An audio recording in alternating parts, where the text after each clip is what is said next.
Okay, good morning and welcome to another walk with Tilly in the beautiful mountains of central Portugal, where it is a stunning autumnal day. It's been raining heavily for a while and now we've got a beautiful, beautiful sunny day. Look at that, absolutely beautiful clear blue skies and a lovely day for a stroll. Young Tilly is up ahead somewhere, but I can see her, she's not too far. Okay, so the other thing I feel I needed to discuss today was the Home Secretary in the UK and her generally, and her performance in the Houses of Parliament yesterday, under question from her opposite number in the Labour Party, her shadow Home Secretary. Okay, essentially what has happened in brief summary is Suella Braveman, who is I would suggest, you don't know much about her economic policies, but certainly her social policies, social projection is that of someone who is very right-wing, and when I say very right-wing, I mean quite, to the UK, shockingly so. She was, she originally ran against Liz Truss in the previous election to be leader of the Conservative Party, and obviously I think quite quickly found that her support was restricted to the very far right hand side of the wing of the Conservative Party, and quite quickly aligned with Liz Truss, bringing her support with her, which, as I discussed in a previous video before it actually happened, I thought she was probably negotiating for a cabinet position, which she turned out to get one of the most senior positions in any government. There are basically four major offices of state: the Prime Minister, the Chancellor of the Exchequer, the Home Secretary and the Foreign Secretary, and she was made Home Secretary, during which, that 6 weeks tenure, it appears she did very little other than use a lot of rhetoric to condemn asylum seekers, which is not traditionally something prior to really the Johnson government that has been undertaken in the UK.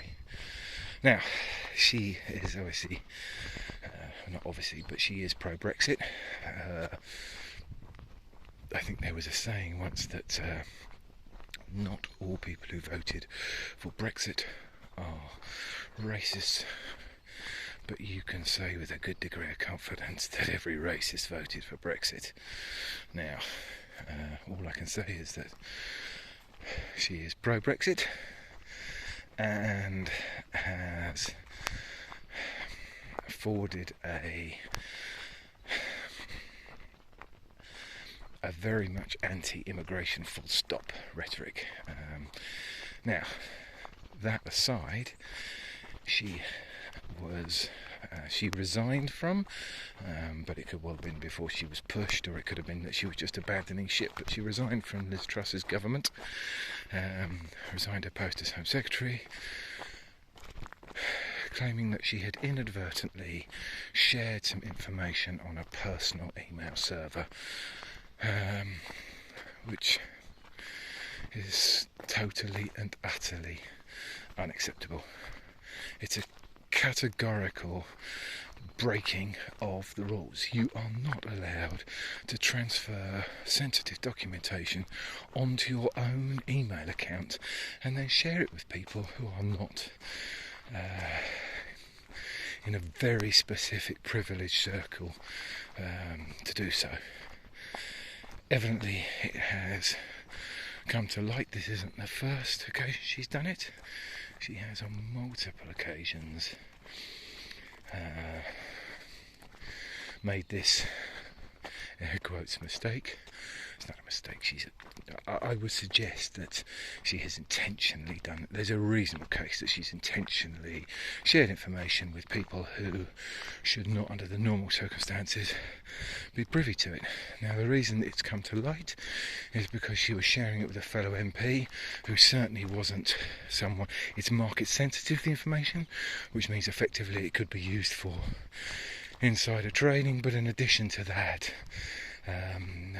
it should only go to those who are considered to have had a high enough security clearance to receive it, which essentially will probably be cabinet members.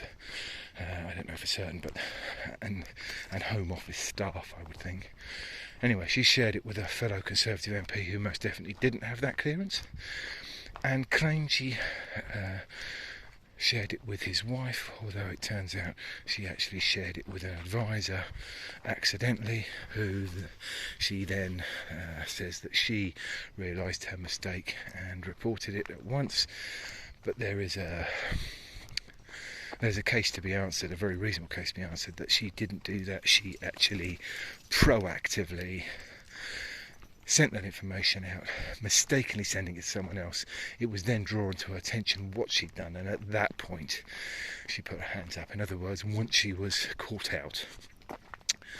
In addition to that, during her role, her 6-week tenure as Home Secretary, she didn't do one of the fundamental things in that position, which is actually sort out the accommodation for the asylum seekers, of which there are many thousands, which is in large part due to Brexit, because we had an arrangement prior to Brexit that meant we could return any failed asylum seekers back to their country, back to the country from whence they left, that was in the EU, i.e. France, and then France would go through the process of removing them from there. Anyway, her rhetoric continues about dreaming about flying people to Rwanda, deporting asylum seekers, of which I believe the current figure is around the 80% mark are granted asylum, off to the middle of Africa, which, although I'm sure is a fine place, it's not where they intended to go, and it definitely has human rights issues, considerable ones. Now, she stood up in Parliament yesterday and made a claim that is, well, if it was outside of parliamentary privilege, I wonder if she'd be on very thin ground as to whether it's actually incitement.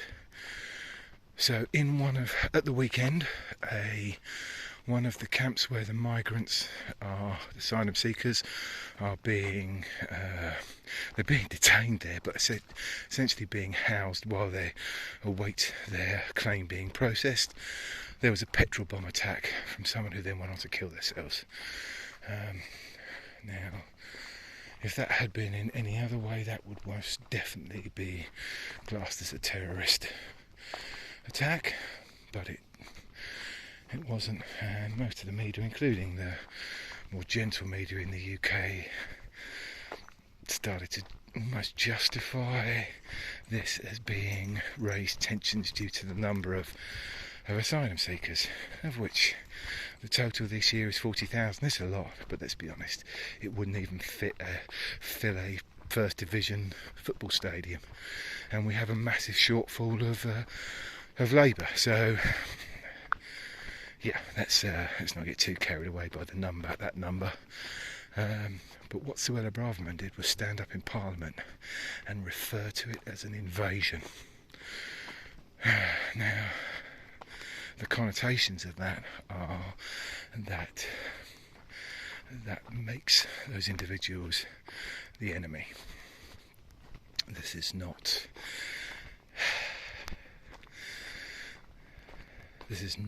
what should be expected of a Home Secretary, to use inflammatory language like this. And it's deeply problematic.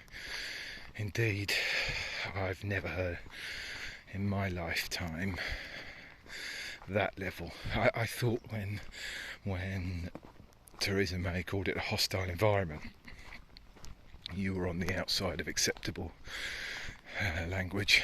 To call it an invasion of migrants is asking for trouble. You are literally you're dancing on a knife edge as to that being inflammatory. Anyway, that's what she chose to do. Attack the opposition parties for being concerned about this and obfuscating and pretending that the things she's done are acceptable. She resigned before being fired for a breach of security in the position, and then was rehired 6 days, less than a week later, to probably the most sensitive, security sensitive cabinet post in the UK. It's just, there's no words for it. You can hear in my voice. I don't get this. She needs to go. There's nothing else for it. She needs to go. If she doesn't, then I think there will gradually become... I think she's going to hang on for dear life. She's going to do her best to cling to this position whilst continuing to espouse pretty hideous rhetoric about those who are considerably less,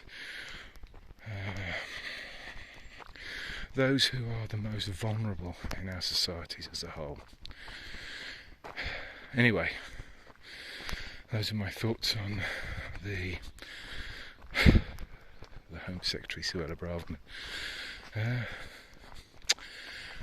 Feel free to interject with any contributions you may have in the comments below. Bye for now.